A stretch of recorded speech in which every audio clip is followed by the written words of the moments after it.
Oi, Lu. Ah, tudo bom, professora? Boa Boa tarde. tarde. Tudo bem? Como está? Tá bem, tô bem. Josineide. Boa tarde, Boa professora. tarde. Rosemary já tá aí também. Boa tarde. Boa tarde. Menina, é só esperar mais uns minutinhos pra gente iniciar. Chegou Rose. Professora, Oi, Rose. Oi, Josi. a nossa prova, que seria a próxima semana, não vai ter mais, não é isso? Vai ter sim, eu vou explicar pra vocês, tá? Como vai ser? Deixa só entrar mais pessoas, tá bom? Tá certo. Boa tarde, pessoal. Vamos esperar meninas, mais gente entrar. Chegou mais, a Divone.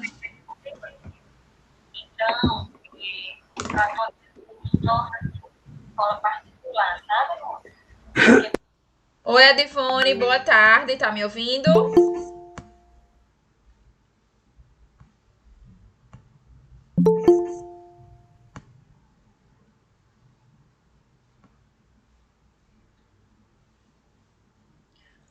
Olá, Marcos, boa tarde. Boa tarde, professora.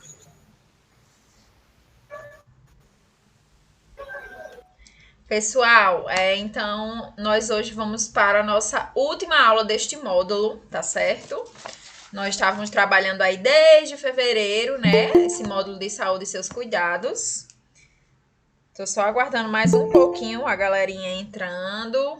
Bárbara já entrou, Josineide também.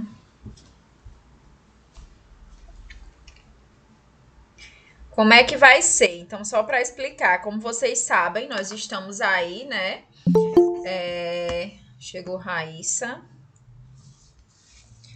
Oi, Raíssa, boa tarde. Professora Ilona, boa tarde. Gente, então, como vocês sabem, nós estamos no decreto. A gente estava com a perspectiva de que as aulas tivessem a autorização desde domingo passado, né? Na verdade, desde o sábado. Só que o decreto ele foi renovado, né? Ele foi prorrogado com algumas mudanças. Então, até o quinto ano do ensino fundamental foi liberado, né? Então, as escolas para as crianças até o quinto ano elas estão permitidas, porém para o público mais velho, né, para gente, para adulto, curso profissionalizante, técnico, universidade, não foi autorizado. Então, a gente ainda está de maneira remota e nós vamos finalizar esse módulo de maneira remota, certo? Então, hoje é a nossa última aula deste módulo. O próximo módulo de vocês e o último módulo é o módulo de profissão de cuidador, tá certo? E hoje a gente encerra esse módulo e aí próxima semana é a nossa prova. Como é que vai funcionar, né? Como próxima semana ainda vai estar vigente o decreto, nós vamos fazer uma prova online, tá? Então, como é que vai funcionar? Prestem atenção. Vocês vão entrar da mesma forma que nós estamos aqui. Eu já estou fazendo isso nas outras turmas e tem dado certo.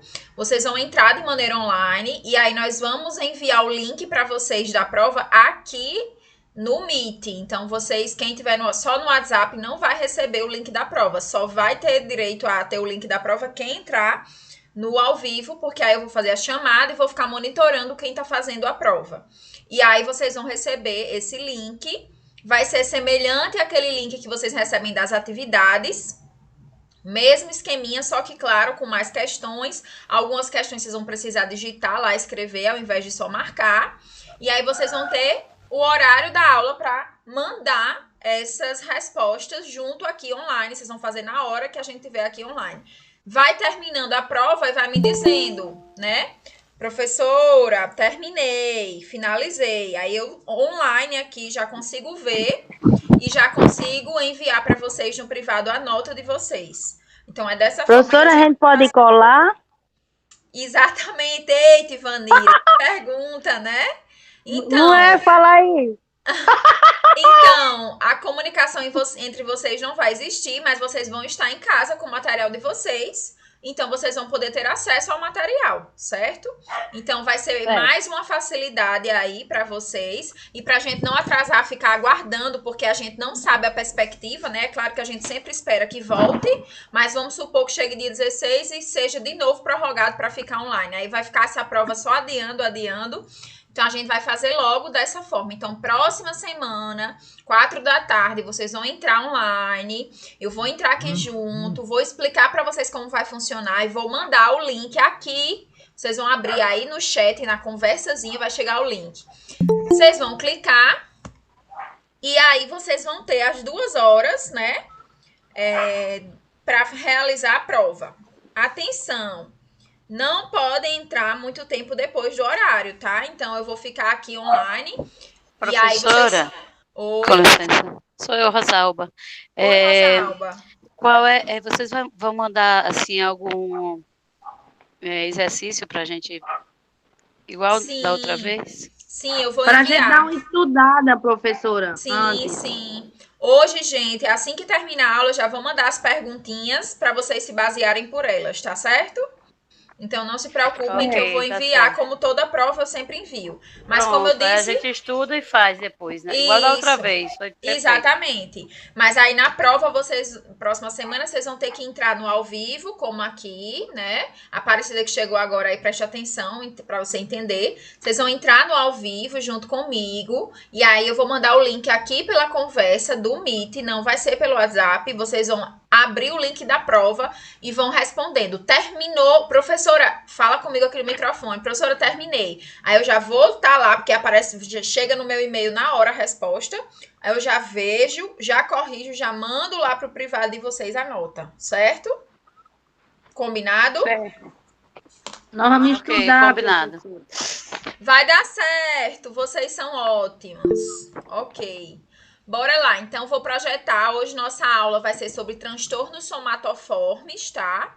E sobre cuidados com as medicações do paciente, os capítulos finais. Os 2 capítulos finais falam desses cuidados com a medicação, de armazenamento, de guardar as receitas. Professora, Oi? Com licença. Como teve, eu troquei de turma e tudo, eu estou mais perdida do que segue tiroteio. Me diga uma coisa. Pode falar. Quais são os livros? Vocês estão agora neste livro aqui, ó. Saúde e seus cuidados. Ok, perfeito. Certo? Obrigada. Então, vocês estão aí no livro de saúde e seus cuidados. E aí, depois, vocês vão para o livro de profissão de cuidador. Rafa, boa tarde. Você chegou agora. A gente vai fazer nossa prova próxima semana. Vai ser online, certo? Vocês vão entrar. Tem que entrar no horáriozinho certo aqui. 16 horas. Eu tenho uma tolerânciazinha, mas procurar entrar no horário. E aí eu vou mandar o link aqui pela conversa do Meet e vocês vão ter o horário de responder por esse link as questões da prova, certo? Certo. Vai funcionar dessa forma. Então, bora lá, gente. Abram aí nos nossos últimos capítulos desse livro. Capítulo 17. E aí depois a gente trabalha o 18 e o 19, que aí eu vou unir os dois, que é para falar sobre a parte das medicações do paciente. Então, deixa eu só projetar aqui. Professora, eu tive doente, viu? Foi, eu vi. Como é que você está hoje? Tá melhor já? Graças a Deus, mas eu quase que morria. Ai, mulher, não, mas graças a Deus tá bem. É sério, minha filha, era febre, não tinha fôlego, uma tosse veia seca que doía todo o meu pulmão, e você tem sensação que não vai viver. Eu sei, eu tive também, né, ano passado, e realmente é terrível. Mas graças a Deus, que ele teve mais alguém na sua casa ou foi só você? Eu e meu esposo, nós dois. Mas graças a Deus também, Ele foi isolamento numa casa e eu fiquei em outra. Ele ainda tá magro, velho, só com oi. Eu tô melhor, graças a Deus. Porque parou de se alimentar, né? Não se alimentou mais como se alimenta. Ele não quis comer de jeito nenhum e não sente gosto. Agora eu só fiquei 2 dias sem comer. Me dá uma fome tão grande. Que bom, eu senti fome também. Eu não tive fastio, não. Agora o problema foi porque eu não senti os gostos, mas fome eu tive. Agora o gosto que eu não sentia. Bora lá, gente, então. Vamos conversar sobre os transtornos somatoformes, tá? Essas são doenças psiquiátricas, são transtornos psiquiátricos, que não é tão conhecido com esse nome. Talvez, com certeza, muitos aqui, quando eu começar a conversar, né, a explicar o que são os transtornos somatoformes, vocês vão se identificar ou vão conhecer alguém que é assim, ou já conviveram com alguém dessa forma. Mas, de fato, esse nome somatoforme não é tão comum da gente escutar. Esse nome, ele deriva de somatização. O que é somatizar? O que é ter uma somatização? Somar vem de soma mesmo, né? Da matemática. Deixa eu aceitar aqui que chegou alguém.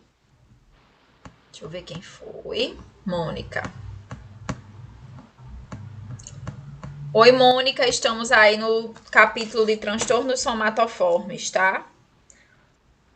Abra aí seu livrinho. Então, a gente tá aí vendo essa questão de onde vem essa palavra somatoforme. E a palavra somatoforme vem... Oi? Bota aí logo no conceito para eu ir escrevendo. Pronto. Então, a palavra somato, né, vem de soma mesmo, gente, de soma da matemática, tá? E aí a gente trabalha, não sei se vocês já viram alguém falar, mas assim, fulano tá passando por um problema psicológico, tá passando por uma perda, um luto e tem sintomas no corpo, o corpo somatiza, né? O corpo começa a apresentar como se estivesse doente mesmo, mas não é nada do corpo, é da mente. Então, quando a gente tem esses sintomas físicos, né, que aparentemente não tem uma explicação biológica e que por trás existe um sofrimento psíquico, a gente chama isso de transtorno somatoforme. Claro que dentre os transtornos nós temos vários, vocês vão ver aí, né? O mais conhecido é a hipocondria, eu vou já conversar sobre ele com vocês.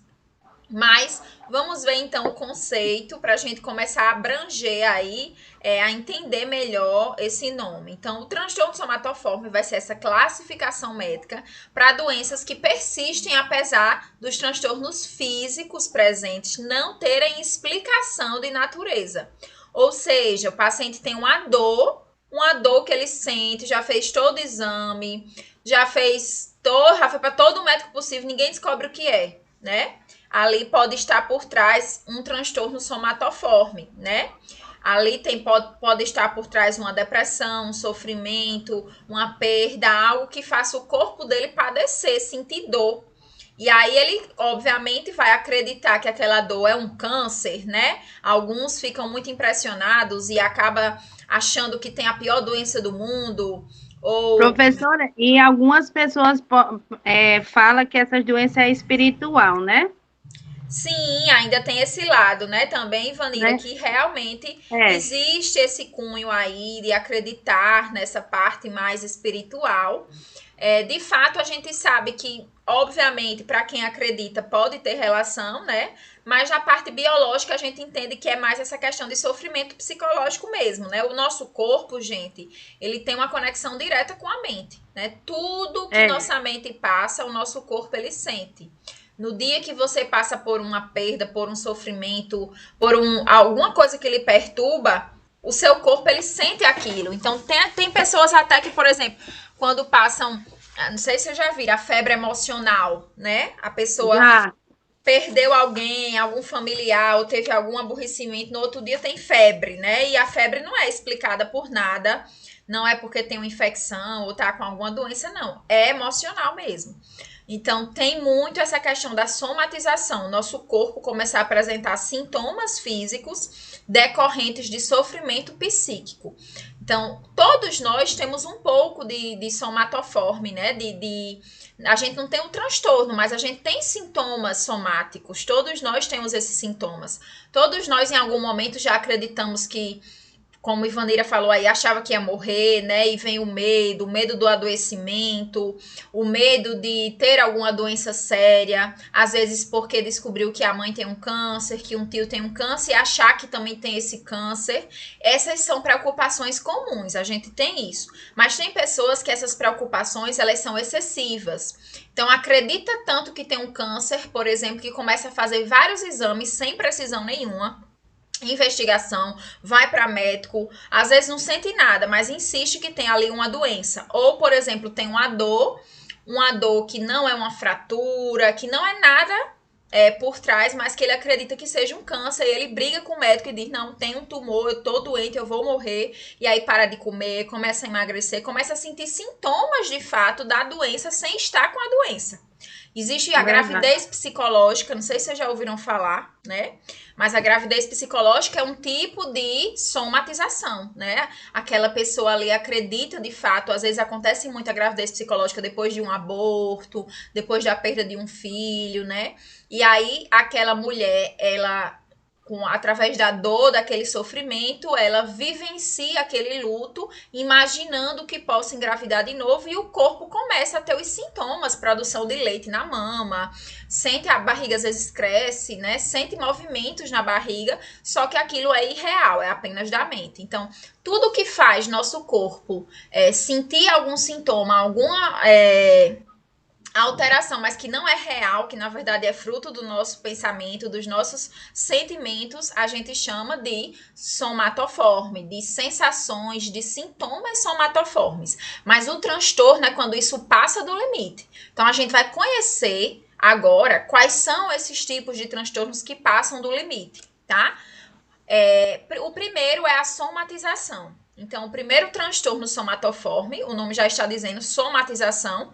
Somatização vai ser tudo aquilo que é somado, né? Aquela pessoa que tem ali muitos sintomas, que pensa que tem várias doenças, que começa a associar muitas coisas, e essa pessoa tem múltiplos sintomas físicos, né? E aí tem presença dos sintomas. Por exemplo, sente coceira, sente ardência, sente dor no corpo, acredita que tem uma doença, que tem algo, mas não existe explicação para aquilo. Faz exame de sangue, faz raio-x, não tem nada ali, é apenas ela que está somatizando, que está apresentando aquele sintoma. A maioria desses pacientes, ele vai ter uma longa história, né, de contato com o médico, sempre indo a médicos, sempre fazendo exames, sempre investigando. Então, aquela pessoa que constantemente está lá marcando consulta médica, fazendo exame de sangue, sem precisão. Minha sogra. Pronto. Meu pai também é mais ou menos assim. Tem muitos. E aí, assim, quando a gente tem, infelizmente, com o SUS, né? Ou felizmente, nesses casos é felizmente. O SUS, ela dificulta um pouco, né? A gente não tem como, mas o paciente que tem um poder de fazer particular ou de ter um plano de saúde, ele acaba extrapolando. Então, ele faz exame sem até requisição médica, vai na clínica. Eu queria fazer uma ultrassom de pescoço. Pra que ultrassom? Não tem queixa nenhuma ali, mas não, porque vai que tem um tumor no meu pescoço. Eu quero fazer uma ressonância no meu cérebro para ver se tem alguma coisa lá dentro do meu cérebro, porque eu vi na televisão que tinha uma mulher que teve um tumor na cabeça, então eu quero fazer só para ver. Isso aí é a somatização. São essas pessoas que têm esse longo histórico de procurar especialista, de ir no médico, muita investigação. Às vezes chega até de tanta dor, o médico, claro, vai levar em consideração. Existem casos, gente, que, por exemplo, o paciente reclama de uma dor abdominal. Uma dor abdominal, muita dor, faz ultra, faz exame, não acha nada, até se submete o paciente a uma cirurgia exploratória para ver se acha alguma coisa e não tem nada. Então, imagine a pessoa se submeter a uma cirurgia somente por causa dessas somatizações. Isso aí, gente, vejam que são pessoas aparentemente normais, né? Normais quando eu digo, por exemplo, Rose falou aí da sogra, eu falei do meu pai que tem um pouco. A gente tem muitas pessoas que têm isso e que às vezes não são encaradas como transtorno. Acho que é porque é da pessoa mesmo. Mas se estiver passando do ponto, se estiver prejudicando a vida, a saúde dela, precisa de tratamento, precisa de acompanhamento. Então, a somatização é um tipo de transtorno psiquiátrico, sim. E aí eu gosto muito dessa frasezinha que diz: a somatização é tudo aquilo que você não diz e a mente, não suportando a pressão do conteúdo armazenado, manifesta em forma de doença ou pensamentos doentios, né? Pensamentos que estão doentes. Então vejam que realmente a gente tem muitas pessoas assim, todos nós já tivemos algum momento desse tipo, né? Eu acho que com essa pandemia a gente ficou um pouco dessa forma, com medo de estar doente, com cuidados a mais, mas quando isso passa do limite, chegando a atrapalhar o cotidiano dessa pessoa, aí merece um cuidado, uma atenção especializada, né? Com psiquiatra, com psicólogo, a tratar o que está por trás disso, porque às vezes o que está por trás disso é a solidão, é uma depressão, é uma ansiedade, então tem que sempre considerar isso. Entenderam aí a somatização, gente? Ficou claro? Sim, professora. Beleza, então... Ei, falando da minha sogra, parece até que ela está procurando alguma coisa para achar, entendeu? Olha, eu fico com dó daqueles médicos, porque ela quer saber mais do que os médicos. Nossa, aí você fala assim, você tá bem? Não, eu tô com isso, não tem nada. Exatamente. Nunca tá bem. Nunca tá bem. Nunca tá bem. É desse jeito, Rose, é dessa forma. Pois é. E muitas vezes o paciente que tem a somatização também tem associado isso aqui, que é a hipocondria. Ela é hipocondríaca.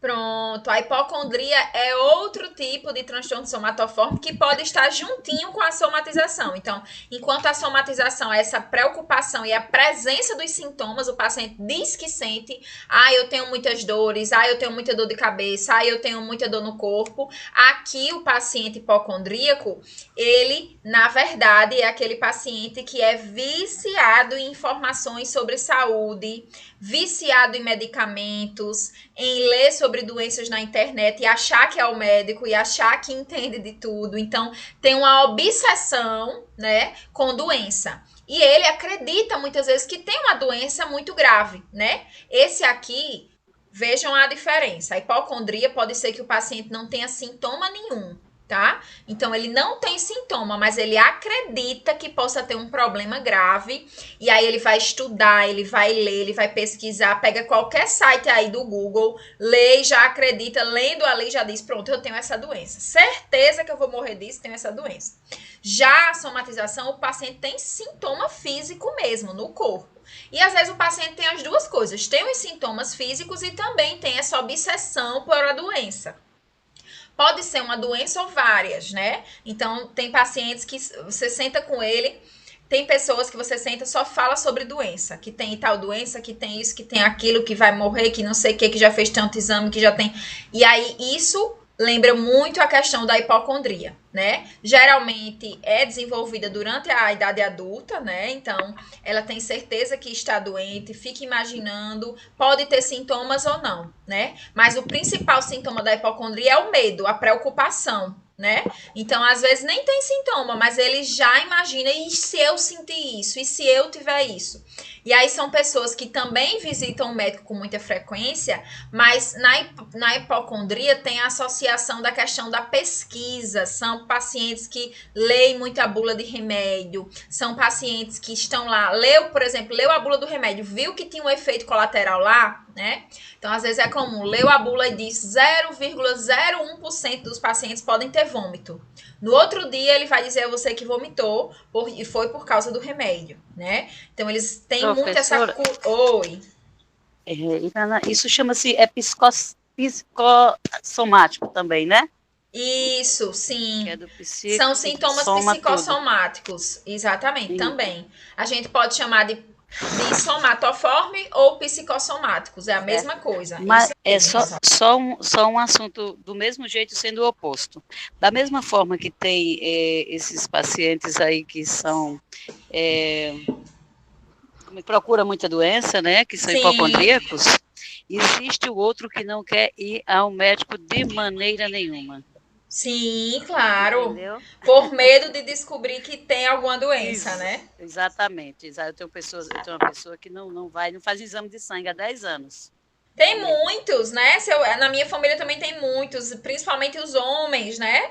O homem, ele tem mais esse medo, essa Exatamente, isso resistência a mesmo. procurar. Verdade, é verdade. E aí, gente, tudo é a questão de dose, né? Claro que o medo, ele sempre vai existir, mas se tem um medo a ponto de não ir, né? De nunca ir, às vezes com dor, precisando e não vai, aí realmente também tem que se investigar o porquê desse medo. Às vezes é um trauma, alguma coisa, né? Que a pessoa tem por trás disso. Então, verdade, Rosalba. De fato, existe também essas pessoas que fogem ao contrário, né? É o outro lado da moeda. Então, a hipocondria, a gente tem essa investigação aí e essa fissura aqui também em remédios, tá? Então, são pacientes que geralmente têm muito remédio em casa, que entende de medicação, que sabe realmente o que é a medicação, que lê aquela bula, mas que quer usar aquilo como se automedicar, né? Então, ele mesmo se automedica, diz o que tem que tomar, toma remédios em excesso. Automedica e ainda indica. E ainda indica, exatamente. Toma medicação em excesso, tá lá um vizinho passando mal, ó, esse remedinho aqui é ótimo, pode usar, eu tô usando, e às vezes indica com precisão mesmo, olha, eu sei, eu já estudei, o que você tem é isso, isso e isso, tem demais, então tem que ter bastante cuidado. Então vejam aí, a gente conheceu a somatização, que é a questão dos sintomas físicos, e a hipocondria, que é esse interesse excessivo pela doença, pela pesquisa, pela medicação, né? Por esse universo aí do mundo médico, mas para o lado negativo, né? Porque a gente tem que ter curiosidade, a gente tem, claro, você vai tomar um remédio, é muito importante você ler a bula, você entender sobre aquela medicação, saber mais ou menos como ela vai funcionar, mas não de maneira excessiva a ponto de achar que detém ali o conhecimento, pode sair fazendo diagnóstico, né? Isso não. Gente, aí vamos lá. Vamos conhecer então outros transtornos, né? Que são mais raros, que também são transtornos somáticos, são transtornos somatoformes, mas que é mais difícil a gente ver, tá? Esse é o transtorno de conversão. O transtorno de conversão, gente, é quando o paciente tem sintomas neurológicos que não tem explicação neurológica. Como assim? O paciente tem uma convulsão, o paciente tem uma dormência, um formigamento, não sente as pernas, não sente um membro, mas não tem explicação. Não é porque ele sofreu uma lesão na coluna, não é porque ele tem uma doença neurológica. É um sintoma somático, é um sintoma psicogênico, certo? Às vezes eles chegam até a ter crises epiléticas de convulsão, que simulam como se o paciente tivesse uma epilepsia, mas na verdade ali é apenas um transtorno de conversão. E aí, gente, é muito difícil fazer esse diagnóstico, porque não se tratando da convulsão não, né? Que a gente tem exames, tem a questão do eletroencefalograma, que dá para pesquisar, porque o paciente epiléptico, ele geralmente tem áreas do cérebro mais ativas, né, que causam a convulsão, mas se tratando do paciente dizer que não está sentindo as pernas, que não tem força para se levantar, que não se apoia no chão, né, fazer exames, não achar nenhuma explicação para ali, vai depender muito do paciente e da equipe também tentar investigar, porque é difícil para o médico chegar e dizer, olha, realmente aqui ele não tem nada, que ele tem um transtorno psicológico, e aí é como se o paciente se sentisse que ele está dizendo que está inventando, né? Então tem que ter muito cuidado para afirmar que um paciente tem um transtorno de conversão, sem investigar melhor, porque o paciente pode dizer, olha, você está duvidando da minha palavra, está achando que eu estou mentindo, eu vou lhe processar, eu estou sentindo isso, e de fato o paciente sente, aqui ele não está mentindo, ele tem o disparo, ele tem a sensação, isso às vezes disparado pelo medo, né, pela questão de ter muito medo de ter aquela doença, de imaginar que tem aquela doença, e disparar esses sintomas que aparentemente parecem neurológicos, mas que não têm uma causa neurológica. Então, é por isso que é um diagnóstico de exclusão. Primeiro eu vou ter que investigar, tirar todas as hipóteses, pensar em todas as hipóteses para depois, quando não achar nada, aí eu digo, realmente aqui pode ser um transtorno de conversão, pode ser que esse paciente esteja sofrendo desse transtorno de conversão. Como eu disse, não é tão comum a gente encontrar pacientes com transtorno de conversão, tá? Geralmente é mais raro, tá? Mas aí são realmente pacientes que ficam internados na parte psiquiátrica mesmo. Às vezes eles precisam se internar em um hospital para investigar por que está tendo essa crise convulsiva, por que está tendo essa paralisia, às vezes uma cegueira também. E aí vai se investigando, nunca acha, não acha resposta, não acha. Quando vê por trás, às vezes tem alguns problemas na vida, né? Então essa cegueira, essa paralisia está associada a um processo de luto, a um processo de perda, a um processo depressivo. Aí, opa, então pode ser que venha daí, né? E aí tem essa investigação para saber se realmente pode ser. Mas como eu disse, é muito difícil o diagnóstico ser assim de cara, porque obviamente você não vai desconsiderar o que o paciente está dizendo. O que ele está falando é o que ele está sentindo de fato. Não é que ele minta, ele realmente sente aquilo. Professora, dá licença, deixa eu só contar aqui rapidinho uma história. Pode contar. Depois que eu tive o coronavírus, aí eu fiquei com dormências realmente nos membros, né, no braço e nas pernas, inchando muito. Aí vamos pesquisar o que acontece. Não é nada, eu digo rins, também tenho problema renal, né? Aí vamos lá, rins não é. Aí que foi atrás, coração. Eu estou com insuficiência na válvula mitral. Sim. Que acontece. Aí isso, o médico disse que dá essas sensações de dormência nos membros. Né? Muito ruim. Dores direto no braço esquerdo. Eu nem sabia que existia isso, mas a sensação é de que está infartando. Mas aí eu já passei num cardiologista e vou tomar remédio, mas para controlar, assim, porque está com placas de gorduras. Sim. Né?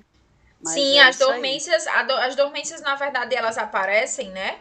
No caso da insuficiência cardíaca, né? Que foi o que você conseguiu identificar pela má vascularização, né? Então, há uma má perfusão, uma má distribuição sanguínea e aí pode acarretar nas dormências. Mas veja, precisa de investigação, né? Poderia ser que alguém chegasse e dissesse, não, Rosalba, você tá assim, é da sua cabeça porque você ficou nervosa, porque teve Covid e ficou muito nervosa. Não, tem que investigar. Aí, se não achar nada, se não tivesse nada, aí poderia se pensar no transtorno de conversão, mas, de fato, tem que fazer uma investigação médica para poder descartar outras coisas. Pois é. Mas a senhora acha que deve ter sido do Covid isso? Olhe, a verdade, de fato, vou lhe dizer, sendo bem sincera, já estão se tendo muitos estudos de consequências não só cardiológicas, mas também pulmonares, né? De articulações, dores nas articulações. Total, pós-Covid. inchaço. Isso. Inchaço totalmente. Então já tem aí vários estudos em andamento para saber o que essa doença ela traz de consequência, porque tem muitas pessoas que ficam de fato com sequelas e claro que você pode ter tido aí essa sequela e ter até agravado uma coisa que de repente você já tinha, né? Isso, artrose, essas porra todas nas articulações. Aí isso intensificou, né? Vamos lá, prossiga. É complicado o negócio, né? Não é fácil não essa doença, mas vai passar, se Deus quiser, vamos em frente. Gente, então aqui vamos chegando a outro transtorno. Esse é muito parecido com a somatização, né? Só que a somatização, os sintomas podem ser dor, mas pode ser outro sintoma. O paciente pode ter náuseas, enjoo, dor de barriga. A somatização, ela entra com qualquer sintoma, não só os de dor. Aqui, os distúrbios de dor, eles são específicos mesmo de dor. Então, a queixa do paciente, ela vai ser dor. É uma dor crônica, tá? É muito comum essa dor, ela ser associada aos locais que juntam muita tensão no corpo, né? Então, torcicolo crônico, dor nas costas, dor na região lombar, na região cervical, dor de cabeça, certo? Principalmente na região tensional, né? Nessa região da frente, na região frontal. Tudo isso são dores que geralmente são associadas a processos psicológicos de estresse, né? E aí o paciente, ele sente a dor física no corpo. Não é porque ele tenha alguma lesão na musculatura do pescoço ou das costas que faz ele sentir aquela dor. Isso aí, muitas vezes, decorre de um processo de sobrecarga, de estresse psicológico. Aí o paciente desencadeia esses distúrbios de dor. Então, é muito comum hoje, cada vez mais na nossa sociedade, a gente sofrer disso, né?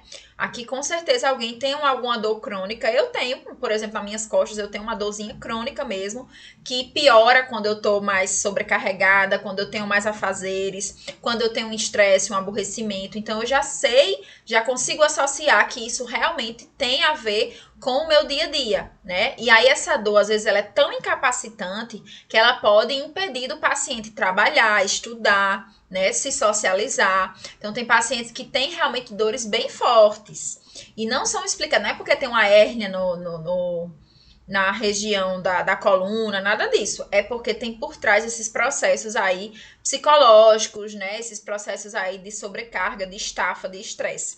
Então, a maioria das pessoas, elas têm essas dores somatoformes, como eu disse, né? É um evento muito comum na vida adulta e essa dor, ela geralmente está associada a muito trabalho e tudo mais. Aqui a gente pode falar da dor nesses locais, mas também tem a dor de barriga, a dor na barriga que pode ser muito comum, a dor no peito também, né, de sentir aperto no peito, de sentir angústia, aquele peso mesmo, que pode às vezes estar relacionado a uma perda de um parente, ou até mesmo o fim de um relacionamento, e aí vem esse distúrbio de dor, da gente sentir a dor no corpo, mas aquela dor não é porque você está infartando, ou porque você está com alguma lesão naquela região, é de cunho psicológico, de estafa, de estresse, de perda, sofrimento daquele momento. Essa aí eu diria que é uma dos transtornos somatoformes, né, mais comuns, que aqui todo mundo com certeza já teve algum momento desse, de ter uma dor dessa forma, que não tem explicação, que chega do nada, não foi porque você machucou, e aí você lembra, essa semana eu trabalhei muito, essa semana eu tive muito estresse, ou essa dor pode ser disso, certo? Então, esses distúrbios de dor, eles são bem comuns. E, óbvio, o paciente pode ter o distúrbio de dor associado à hipocondria, associado a outros tipos de transtorno somatoforme. Finalizando aqui os tipos de transtorno somatoforme, nós temos o distúrbio do dismorfismo corporal, né? O dismórfico, gente, o dismórfico nada mais é né, de desregulado, de desajustado, morfia de forma. Então, é uma forma irregular, uma forma desajustada. Geralmente, esse distúrbio, ele também é considerado somatoforme, né? Porque o paciente, ele não se enxerga como ele deveria se enxergar, ele vê defeitos no rosto, defeitos no corpo, né? Ele se imagina com uma aparência que ele não tem, então tem uma preocupação muito grande com defeitos inexistentes que só existem para ele, isso causa uma angústia, né? Então a gente vê muito isso em pacientes que se submetem aí a muitas plásticas, que fazem aí muitos procedimentos estéticos, principalmente no rosto, né, na aparência, porque eles acham aquele mínimo defeito ali, aquele nariz que para ele é torto, aquele olho que para ele é muito pequeno ou muito grande, né? Aí tem um grande exemplo, essa mulher ficou bem famosa. Essa primeira foto, ela já tinha cirurgia plástica, né? Já tinha feito cirurgia, e essa segunda é depois de muitas mais que ela fez. Então vejam que ela foi piorando, né, a aparência dela, porque queria uma boca maior, um queixo maior, um rosto mais quadrado, um olho mais puxado, e aí vai fazendo esses procedimentos, porque ela se olha no espelho e aí ela vê realmente aqueles defeitos que só para ela que existem. Então tem essa grande preocupação com essa aparência, né, com esse processo físico aí. E aí, gente, essa dismorfia corporal, ela tem muita associação com os processos, que não é o caso aqui da nossa aula, certo? Mas que tem muita relação com os processos de distúrbios alimentares, tá? Então, assim, uma coisa é o dismorfismo corporal, outra coisa é o distúrbio alimentar. Mas, muitas vezes, esses distúrbios corporais do paciente não se enxergar como é na realidade leva ele a ter um distúrbio alimentar. Leva ele a parar de se alimentar direito, ou de provocar o vômito, né? Ou de ter esses comportamentos aí, de usar um laxante, algo para emagrecer, porque ele não se vê satisfeito com aquela aparência que ele tem. tá? Então, pode ser que o paciente tenha só o dismorfismo corporal e não desenvolva o transtorno alimentar, como essa modelo aí que vocês estão vendo, essa mulher, ela não tinha problemas com a questão do corpo, era mais o rosto, né? Então, ela fazia muitas modificações. A gente tem muitos casos, a Barbie humana, o Ken humano, né? Essas pessoas que passam aí por transformações no rosto muito bruscas para ficar parecido com um boneco, com a Barbie. Isso é claramente um paciente dismórfico, né? Uma pessoa que tem uma alteração aí no seu comportamento de se autovisualizar.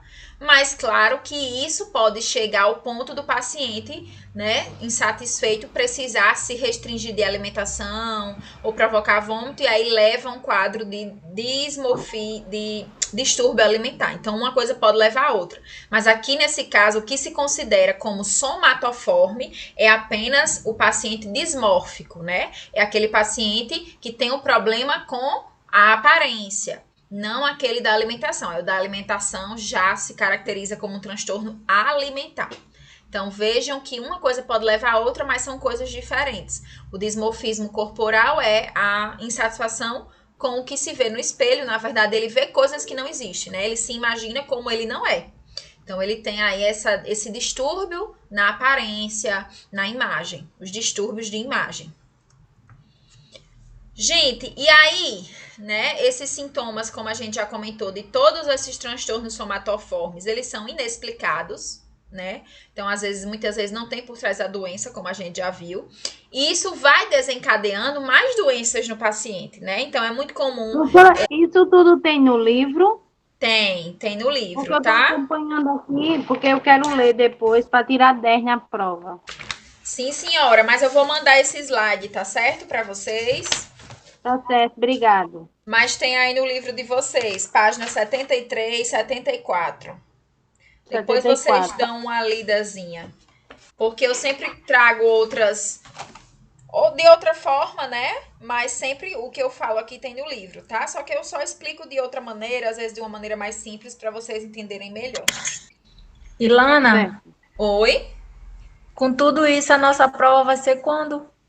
Quem é que tá falando? Que aqui Mônica. Terça-feira, é meu porque bem. você entrou depois, Mônica, mas vai ser próxima semana, tá?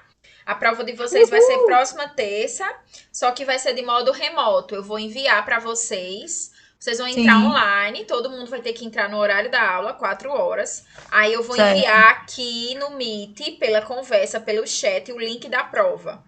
E aí eu vou ficar Porque eu tava tentando entrar pelo aplicativo do Sebrae. Sebrae, Eu não tinha mais esse, eu tive que instalar de novo.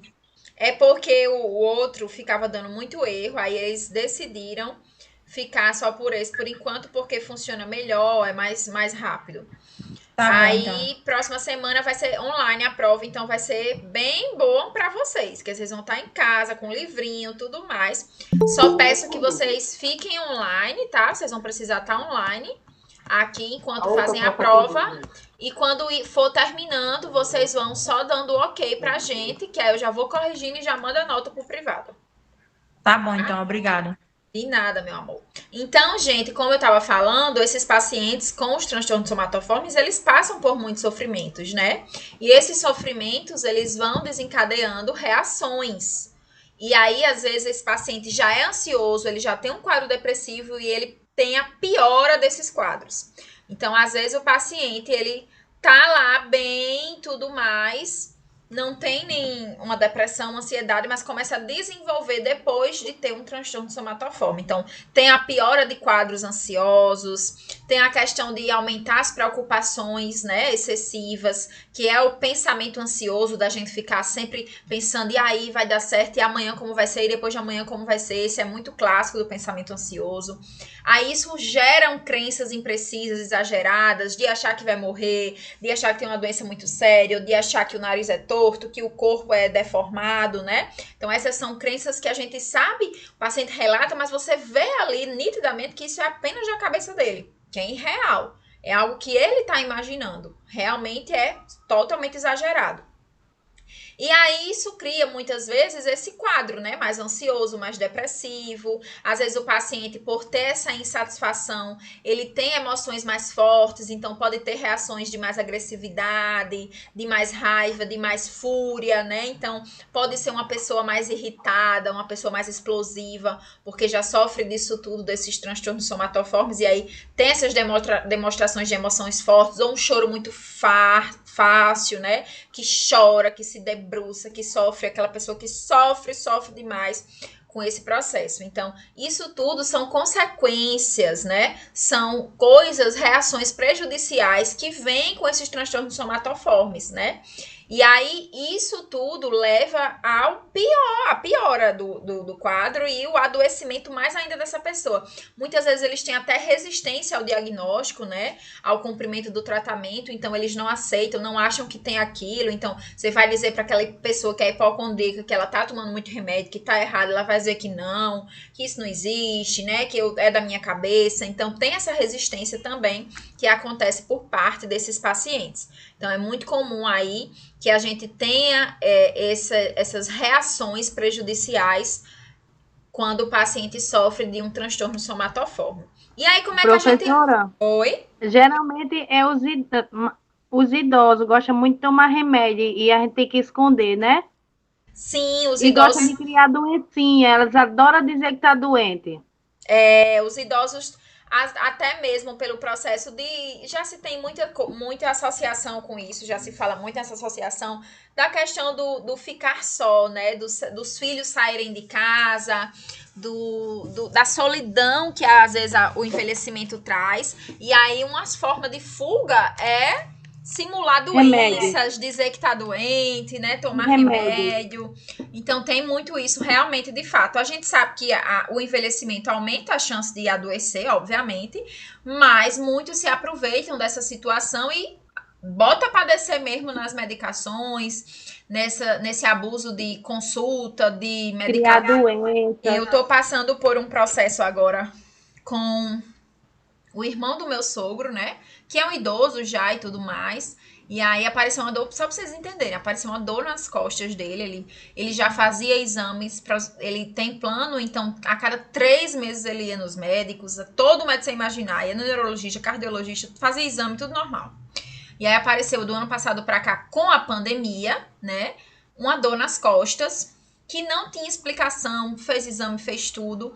Aí se achou uma pequena fratura na vértebra, né? Mas até descobrir essa fratura, ele sofreu demais, emagreceu 15 quilos, certeza que estava com câncer de osso, e isso mais e tudo, e tomou muita medicação, muito anti-inflamatório, com o tanto de anti-inflamatório que ele tomou, né? Porque a dor dele era somatizada, claro que doía nas costas, mas não tanto quanto ele sentia que doía, era exagerado. E aí, de acordo com esse uso abusivo de remédio para dor, que ele dizia que sentia, ele adquiriu um problema gástrico. Porque muito anti-inflamatório, corroeu o estômago, aí lá fez endoscopia, já achou uma inflamação lá no estômago. Então, assim, vai somando uma coisa a outra e vai só piorando, né? E a gente, obviamente, sabe que isso tem a ver com a pandemia, ele com certeza está num processo depressivo e tudo mais. E o tratamento, gente, é psiquiatra. É procurar o psiquiatra para tentar segurar aí. E aí, como ele é lúcido, consciente, ele vai todo mês, todo dia, toda semana ele queria estar no hospital, né? Pra se investigar uma coisa que não tinha mais o que investigar. Queria fazer uma cirurgia dessa vértebra, mas falou que não tinha precisão, que ela ia se fixar sozinha. E de fato aconteceu, fez outra ressonância agora, já tá consolidada a fratura, mas ele ainda assim insiste que sente dor e tudo mais. Então é bem complicado e os pacientes eles não acreditam, né? Eles não têm aí essa questão de acreditar que está passando por um processo psiquiátrico. Justamente por isso que é importante terapia, né? E aí existem as terapias complementares, nós temos muitas vertentes, a psicologia ela trabalha com várias vertentes, mas tem a terapia cognitiva comportamental, que é uma das vertentes, não sei se vocês sabem, mas tem psicólogo que trabalha com a TCC, que é essa terapia cognitivo comportamental, tem psicólogo que trabalha, é especialista em trauma, tem psicólogo que é especialista em biossíntese. Depois, quem gosta dessa parte psicológica, dá uma pesquisada, porque cada psicólogo tem uma maneira de trabalhar. Para esses casos, é bem interessante a terapia cognitivo comportamental, que ela vai aprender, né? Na verdade, ela vai ensinar o paciente a ressignificar aqueles sentimentos, aquelas sensações, aqueles sintomas. Então, ela vai ajudar nesses pensamentos distorcidos, por exemplo, desse senhor que eu comentei. A dor, ele sente, ninguém está negando que ele sente a dor, mas é desproporcional à lesão que ele tinha. Né? Então, esse é um pensamento distorcido, é uma crença irrealista do que ele tem. Então, a terapia cognitivo-comportamental, ela vai tentar atuar aí, desmistificando, retirando essas crenças, esses pensamentos, para o paciente ressignificar, aprender, né? Reaprender, olhar para aquilo de uma maneira diferente. Então, é dessa forma que, geralmente, a terapia, ela trabalha, e ela é essencial para os pacientes com transtorno somatoforme. Gente, ficou claro isso aí? Vocês conseguiram captar? Positivo, professora, bem explicado. Sim, professora. Show de bola. Aí, muito importante, deixa eu olhar aqui para o rostinho de vocês, que além da questão da terapia cognitiva comportamental, que esses pacientes, eles também tenham aí um acompanhamento psiquiátrico. Às vezes não vai adiantar só uma terapia, às vezes vai precisar mesmo de medicação para controlar a crise de ansiedade, para controlar a depressão. Então, quanto mais coisa tiver associada, mais cuidados vai precisar, né? Do apoio da família, de entender aquilo, até aquele paciente entender que realmente, de fato, que ele tem um transtorno psiquiátrico, às vezes demora e às vezes a família vai precisar dessa compreensão. Então, é importante vocês terem essa noção, porque muitas vezes, que era o que eu queria falar e que vocês precisam entender, o transtorno somatoforme não é um tipo de transtorno que vai levar o paciente a ter uma incapacidade, né? Ou seja, não é um tipo de doença que leva o paciente, por exemplo, a precisar de um cuidador. Só que vocês vão encontrar transtorno somatoforme nos pacientes de vocês que têm outras doenças. Então, pode ser que vocês vão cuidar de uma senhorinha que tem Alzheimer ou de uma senhorinha que tem a Parkinson e ela vai ter uma hipocondria, vai ter uma somatização. Ou vocês estão ali cuidando de um jovem, de um adolescente que passou por um processo de um acidente, está acamado, ou isso, aquilo, e tem lá associado um dismorfismo corporal, tem associado um transtorno de hipocondria, né, de achar que está sempre doente. Então, vejam que são transtornos que geralmente vão estar associados a outras doenças, né? Ou vocês foram solicitados para cuidar de uma pessoa que tem uma depressão em estado muito grave, né? E aí, quando vocês veem, a paciente, além de ter a depressão, tem associado esses sintomas aí somáticos. Então, é importante que o cuidador ele tenha essa noção para saber identificar quando elas vão estar presentes ali naquele cenário. Mas é muito difícil que o paciente que tenha somente o transtorno somatoforme precise de um cuidador. Porque ele mesmo não se reconhece como doente, né? Ele acha que aquilo ali é a rotina da vida dele mesmo. Mas aí a importância de ter um profissional que tem essa visão para chegar lá para a família e dizer, eu acho que tá passando do limite, eu acho que tá tomando muita medicação, eu acho que tá abusando muito das medicações, tá indo muito pro médico. Isso é algo que a gente que tem que observar e até informar a família, orientar a família como proceder nesses casos. Beleza, meu povo? Beleza, professor. Beleza, professora. Belezinha. Vamos agora para a parte de medicamentos, tá? Então, os últimos capítulozinhos aí da gente, que vai falar sobre medicações. Na verdade, a gente vai fazer aí um flashback, um combo aí de relembrar. Capítulo 18, não é isso? Isso, 18 e 19. Eu vou trabalhar os dois agora. O capítulo 18 e 19 são capítulos que eu vou juntar, a gente vai fazer um mix aí. Sobre... Ô, professora. Oi? Dê uns 5 minutinhos aí de pausa para a gente fazer xixi. Eita, vá lá, enquanto você vai fazer minha xixi. vai só fazer efeito à tarde. Vá fazer seu xixi. Enquanto você vai fazendo, eu vou conversando aqui. Mas é o tempo que eu abro, dá tempo, vá lá. Gente, na verdade, essa parte de medicamentos é uma parte que vocês tiveram muita vivência quando trabalharam a parte de... A gente, na verdade, trabalhou essa parte de medicação em vários momentos. Na parte de atendente de farmácia, né? Quando a gente trabalhou a parte de medicamento, foi visto isso. Na parte de cuidador, no módulo passado, em noções de enfermagem, quando eu trabalhei o primeiro tópico lá, Na verdade, é a segunda aula minha do Noções de Enfermagem, que é medicamentos, cuidados com as medicações. Então, realmente são informações que vocês já têm aí. Se não tem, a gente vai aprender e relembrar. Mas é muito mais um repeteco de relembrar essas informações do que qualquer outra coisa. Então, por isso que vai fluir mais tranquilo, mais rápido para vocês. A gente vai fazer vamos relembrar aqui, né, a questão das orientações que o cuidador tem que ter referente aos cuidados com a medicação do paciente, a questão das receitas, né, da importância aí. Vamos relembrar aqui a importância desse armazenamento correto de medicamentos. Então, nada vai fugir dessa parte, que é uma parte que a gente sempre trabalha com vocês aí, que vocês... Tá bom, Rose. E que vocês, com certeza, lembram de tudo isso. Então, vamos iniciar com esta primeira parte, falando um pouquinho sobre o uso racional de medicamentos, né? Tá chegando aí maio, próximo mês já. E eu gosto muito de lembrar para vocês que o Dia Nacional do Uso de Medicamentos nada mais é do que para lembrar a gente que medicação é coisa séria, né? Medicação é uma droga, é um tipo de substância química que vai causar alteração no nosso corpo.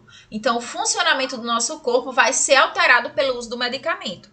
Às vezes, esse funcionamento alterado vai ser benéfico para melhorar uma dor, para melhorar um sintoma, mas ele pode também trazer consequências, efeitos colaterais. Então, acabamos de falar aí de transtornos somatoformes e em muitos deles tem a presença do uso abusivo de medicamentos. Então, nada mais importante do que a gente enfatizar que o uso de medicação sem orientação, ela pode levar à morte, ela pode ser fatal. Então, é muito importante que sempre quando a gente vai usar uma medicação, primeiro, tenha a prescrição médica e em caso de dúvidas do uso da medicação, de orientações sobre isso, a gente pode sim procurar o farmacêutico, que é um profissional que toda farmácia por lei tem que ter, né? Então, sempre vai ter um farmacêutico de plantão lá. Você pode solicitar a presença dele para tirar uma dúvida de uma medicação. Ele tá lá para isso mesmo. E a gente precisa lembrar disso para os nossos pacientes. Então, sempre que a gente for trabalhar como cuidador, em qualquer cenário, é muito importante que a gente entenda aí que o paciente precisa estar ciente que medicação também é veneno, dependendo da dose e da quantidade. Também pode ser uma droga, né? Então, às vezes, o paciente ele usa abusivamente muitos remédios. Normalmente, o idoso já toma muita medicação, porque já tem associado uma hipertensão, uma diabetes, né? Um colesterol alto, enfim.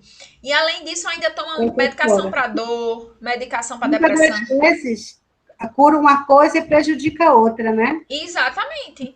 Exatamente. Você até falou para mim um dia, né, Rose, que você toma muitos medicamentos, né? Porque já toma muitos por dia, né?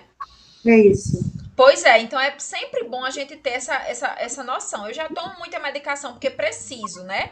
Claro que a medicação ela foi um bem, uma aquisição muito importante para a saúde de todos nós, porque imagine você ter uma substância que lhe ajuda a viver mais, que melhora a sua qualidade de vida, que melhora uma dor, um sintoma, mas em excesso ela pode fazer mal. Então, sempre é bom, quando você já toma muita medicação, evitar tomar mais do que já toma, né? Então, às vezes, meu pai, por exemplo, eu acho que hoje à tarde eu vou sentir uma dor de cabeça, eu já tomo um Dorflex, né?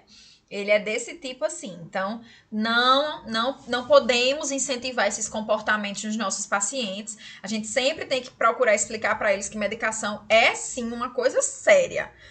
E aí, qual é o nosso papel, né?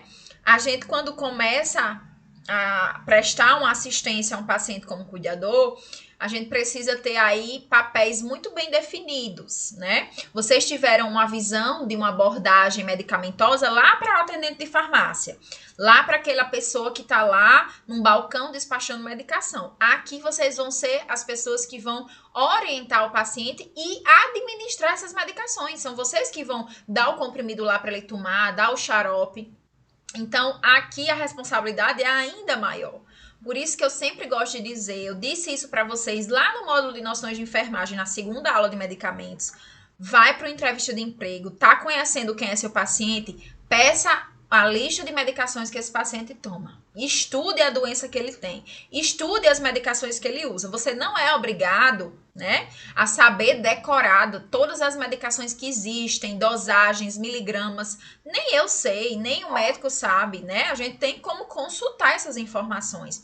Mas quando você começa no ambiente de trabalho, né? Vou começar hoje a cuidar de Dona Lourdes. Dona Lourdes toma 10 medicamentos. Eu vou precisar pegar a listinha daqueles medicamentos, chegar em casa, olhar a bula de cada um, para entender para que serve, quais são os efeitos colaterais, o que é que aquilo pode causar no meu paciente. Isso é responsabilidade sua como cuidador.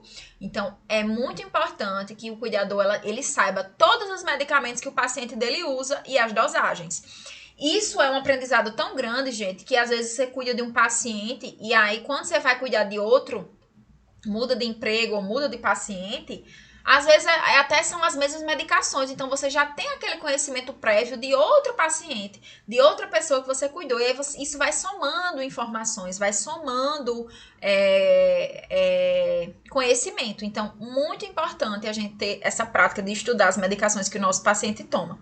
Saber as reações adversas, saber se meu paciente tem alguma alergia, né? Então, ele não pode tomar dipirona porque é alérgico, não pode tomar anti-inflamatório porque é alérgico, eu preciso saber disso.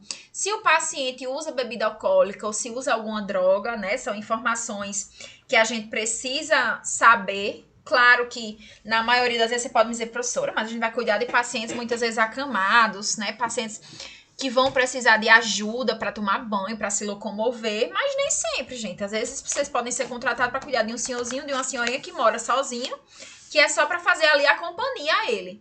E aí, às vezes ele pode usar de álcool, abusar de cigarro, de outras drogas, né? Então tem que sempre saber disso até para ver aí como o paciente se comporta. Se você tiver a oportunidade de acompanhar esse paciente durante as consultas, que seria o ideal, né? O cuidador, por ser a pessoa que está ali diariamente com o paciente, que observa como é que está a alimentação, como é que está o banho, como é que ele dorme, como é que ele come, como é que ele evacua, faz cocô, faz xixi, seria o profissional adequado. Então, se a gente puder ter a oportunidade de acompanhar, sempre tirar alguma dúvida, né?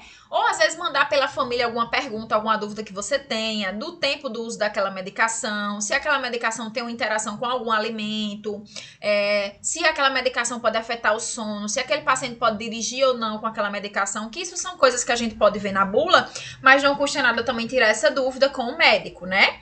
E aí a gente pergunta se pode ser partido, se pode ser mastigado. Isso são dúvidas que a gente sempre é bom a gente tirar. E aí, obviamente, consultar aí o farmacêutico, né, na hora da compra da medicação, para saber de alguma dúvida que tenha sobre essa medicação.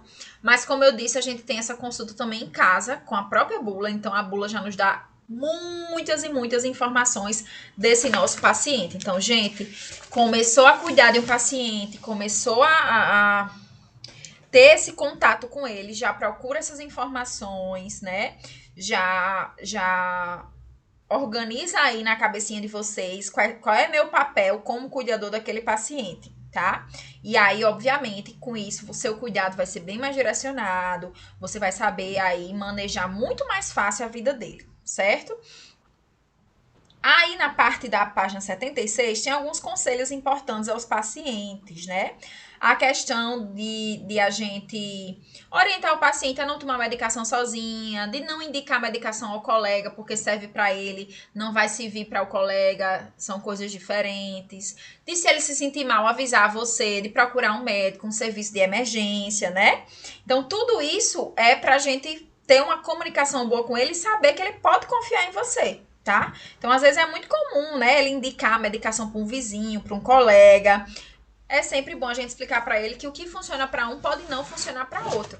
Prova disso são as medicações para pressão. A gente tem muitas medicações para pressão. Não é porque você toma o atenolol que serve para você e vai servir para mim. Eu posso tomar o hidroclorotiazida porque é aquele que vai servir para mim. Então, cada pessoa tem um organismo diferente, uma reação diferente e cabe ao médico orientar qual a melhor medicação para essas pessoas.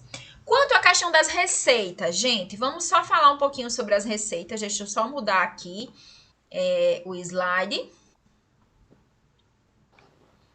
A receita, meu povo, nada mais é né, do que um documento.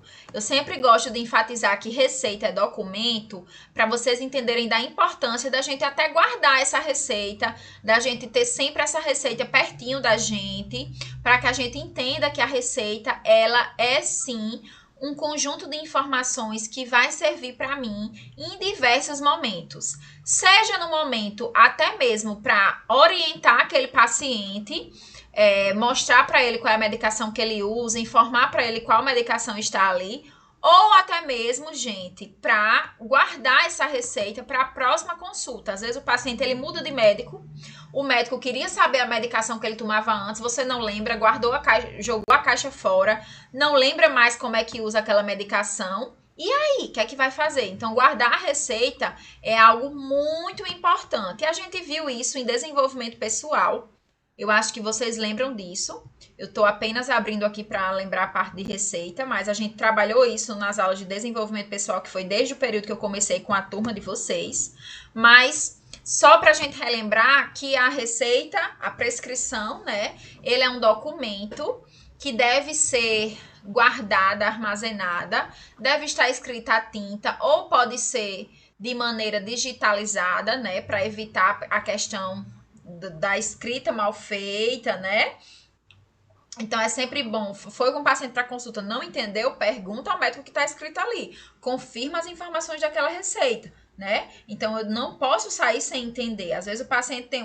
O médico tem uma letra terrível, né? E aí, é papel dele fazer algo legível para que você entenda e tudo mais. Então, se não entendeu, pergunta lá. Obviamente, a prescrição ela é feita no Brasil por médicos, dentistas e veterinários, né? No caso, para animais. E aí, a gente sempre tem que lembrar que as receitas, elas são esse documento. Vai cair na prova, professora? Isso aí já caiu, né? Não, essa parte eu não vou cobrar não, certo? Aqui é só para a gente trabalhar, mas isso já foi cobrado. Só revisão, né? Do que a gente já viu. Isso. Então, gente, a prescrição é uma receita, né? Essa receita, como eu disse, é o documento. É importante a gente sempre solicitar ao médico de preferência que passe o genérico, que indique o genérico, né? Que bote o nome ali do princípio ativo, para o paciente não precisar comprar aí sempre o medicamento de marca, que às vezes é mais caro. No caso de troca de alguma medicação, sempre perguntar ao farmacêutico se isso pode ser feito ou não, tá? Não comprar medicação sem orientação médica, inclusive os de venda livre, né, que são as medicações sem tarjas. Então, é sempre bom ter essa orientação. E aqui é uma receita que tá totalmente inelegível, né, que a gente tá vendo aí, que é algo que não deveria acontecer, mas que infelizmente acontece. Diferente da receita. Era o que eu ia dizer agora.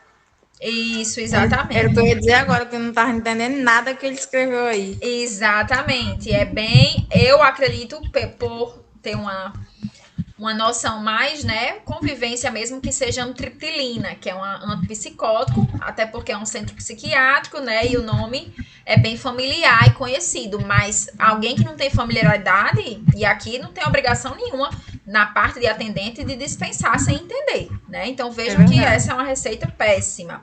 Diferente aí da receita que está na página 78 do livro de vocês, que tem todas as informações direitinho, né, o local onde foi feita a consulta, o nome do paciente, a letra visível, que dá para ver o nome, a dose, a forma farmacêutica, a questão de como tomar a medicação. Então, o ideal é que a gente tenha isso aí, bem bonitinho, não essa coisa horrível que está aqui, que vocês estão vendo.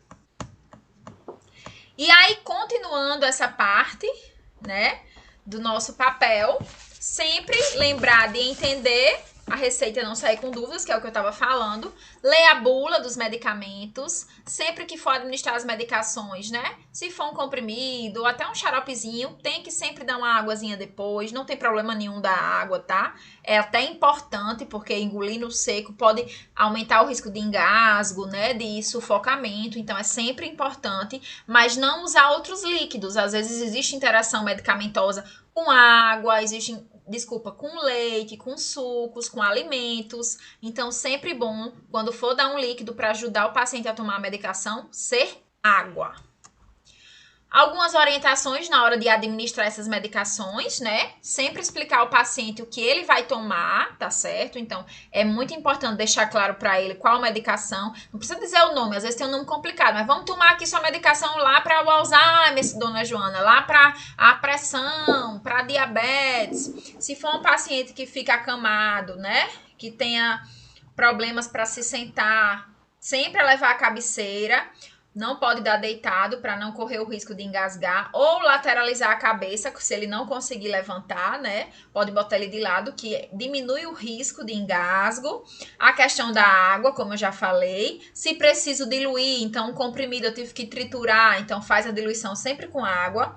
Planeja os horários, faz aquela tabelinha de medicamentos, como eu disse para vocês, lá em Noções de Enfermagem. Conheça a bula sabendo as interações medicamentosas para poder conseguir seguir essa indicação médica de maneira correta.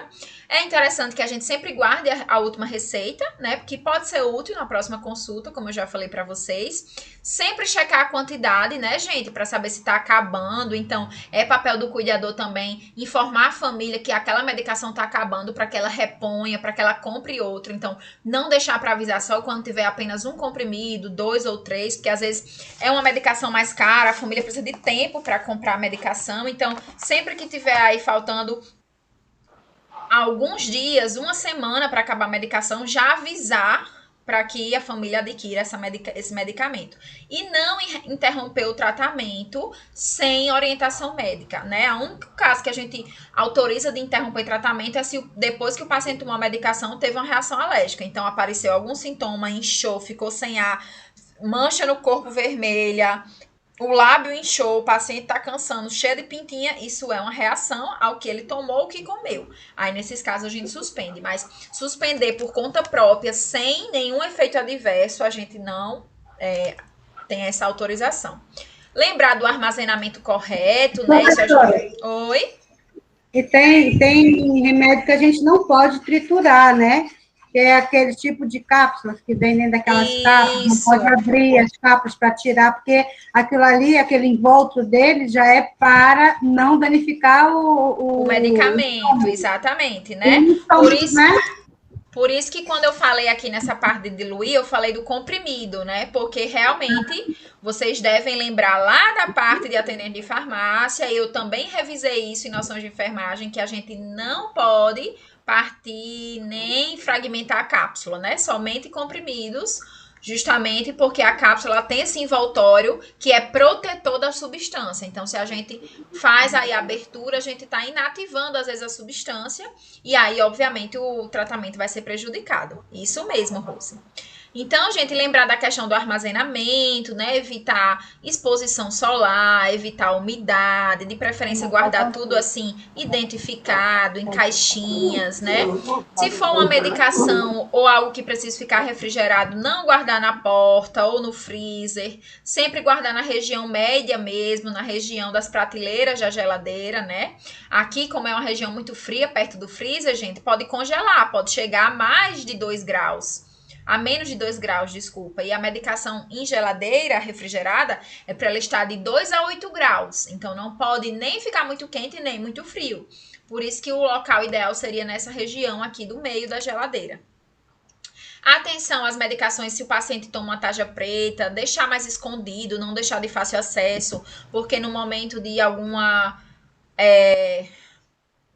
demência, né, de alguma situação, ele pode fazer uma automedicação, tomar muita medicação uma atrás da outra, né, até mesmo no processo de depressivo, então tem que ter muito cuidado com essa questão, né, ter atenção aos refrigerados, como eu já falei, e as medicações vencidas, porque afinal de contas, a medicação em casa pode vencer também. Então, sempre tá olhando aí se a medicação está perto do vencimento para fazer o descarte, né? Sempre entregando em postos de coleta, em locais de descarte adequado, para não ter esse problema também de contaminar o solo, de contaminar aí os lixões e as pessoas que estão em contato com essa medicação. Mas muito importante essa questão da tarja preta, porque muitos pacientes tentam suicídio, por exemplo, no momento de demência, no momento de crise mesmo, tomando medicações em excesso. E as tarja preta podem ser medicações que podem levar à morte, tá? Então, por isso que a gente tem que deixar elas num local bem escondidinho, mesmo em casa. Lembrar que lá na farmácia fica no armário com chave, pois em casa também tem que ficar armazenado num local seguro, que só quem sabe onde está são os cuidadores e o familiar. Aqui exemplos de organização, né, que a gente deveria seguir.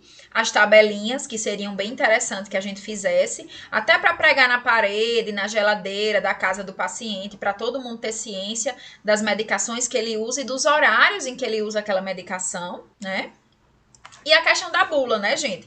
A bula, vocês já conhecem a estrutura da bula, vocês tiveram uma aula só de bula, mas só relembrando que a bula é um local em que eu vou ter informações desde a composição, das miligramas, das substâncias químicas, até mesmo da indicação, de como utilizar, dos efeitos adversos, né? De se grávida pode usar, pessoas que estão amamentando, os idosos. Então, tem muita informação rica na bula.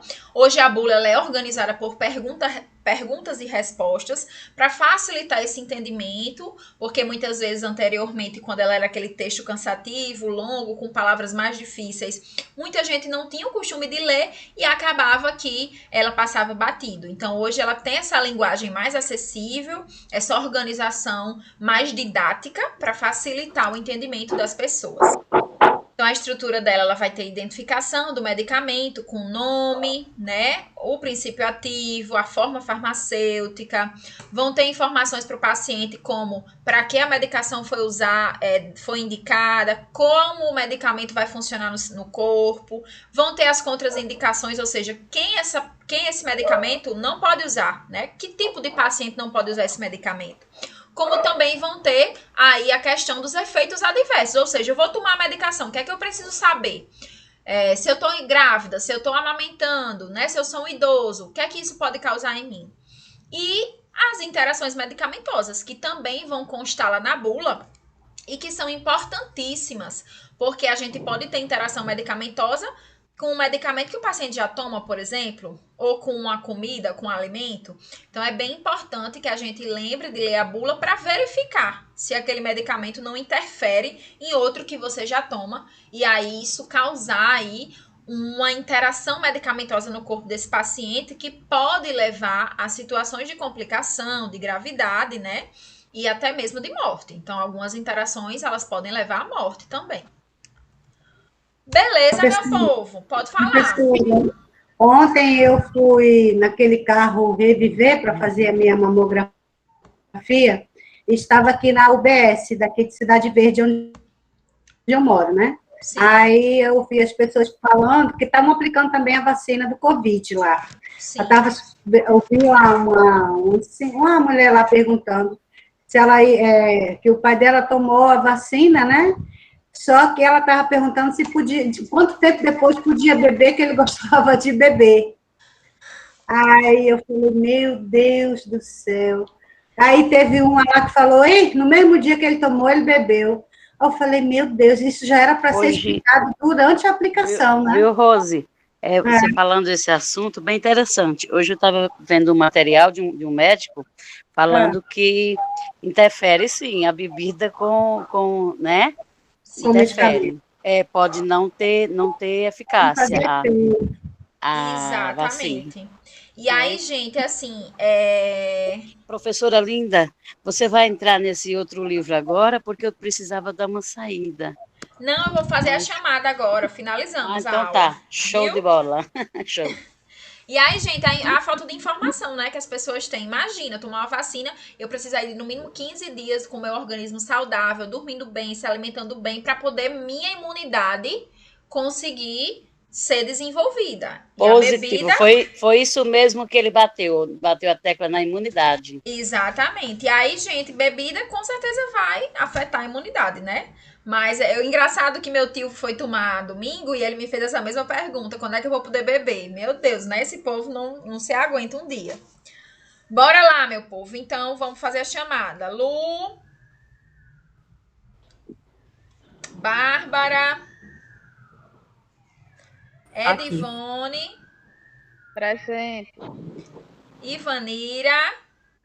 Presente. Professora, Josineide tava Souza. aqui, viu?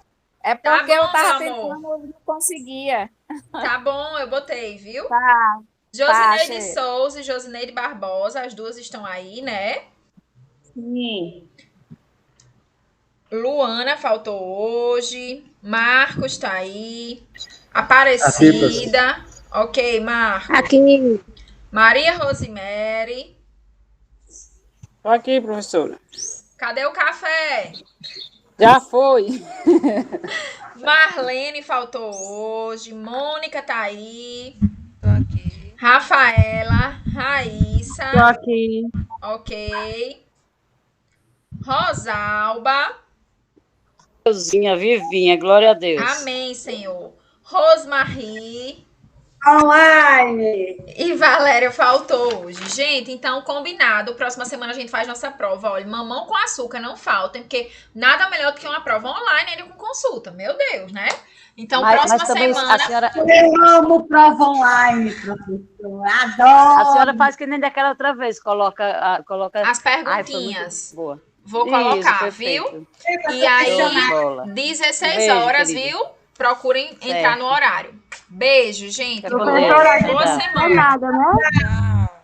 Professora, é? a gente não quer nada, né? A gente só quer as perguntas. Pois é. Online com o livro, ainda quero as perguntas. Olha, eu não sei não, viu? A gente não quer nadinha. Mas eu vou mandar umas perguntinhas, claro, não igual a prova, mas só pra vocês terem uma noção, viu? Um beijo, Obrigada, se meu amor. cuidem, viu? Tchau, tchau. Tchau. Cheiro.